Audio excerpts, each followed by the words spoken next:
tapos na ako maghugas ng pinggan. Ayan, at nagantay, yung kalat-kalat ng bahay.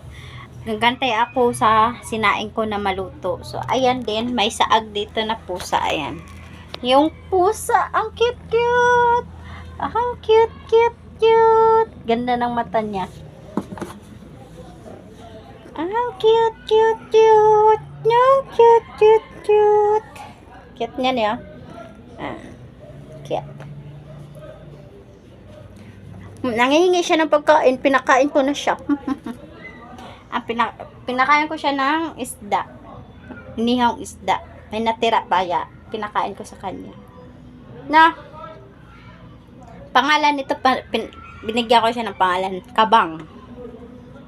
No, mahaba ang buntot nito eh. Na, si Kabang. In love ako, oh. Tingnan nyo. May pimples ako dito. In love ako. Ewan ko kung sino ako na in love. Yan. Lambing niya. Tumabi talaga siya sa akin. Dito siya nakatira. Diyan, dito sa bubong.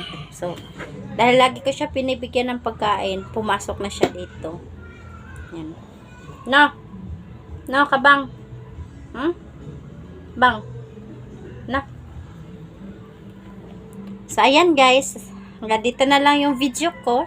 Nakatapos na ako. Ayan, naluto na yung sinaing ko. At babalik pa ako dun sa hotel para ma-upload ko tong mga video na to. At, ayan, hanggang dito na lang yung video ko. Subscribe, click, share, comment naman kayo sa YouTube channel ko, Broken Vlog and Yuri Vlog. And then, sa Facebook Reels ko, may bago akong ginawang Facebook Reels.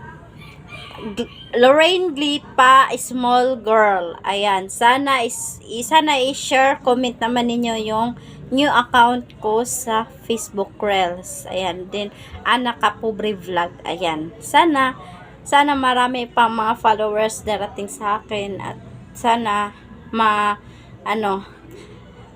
sana meron din makikukulab sa akin sa aking vlog. Ayan. Bye! I love you all. Bye!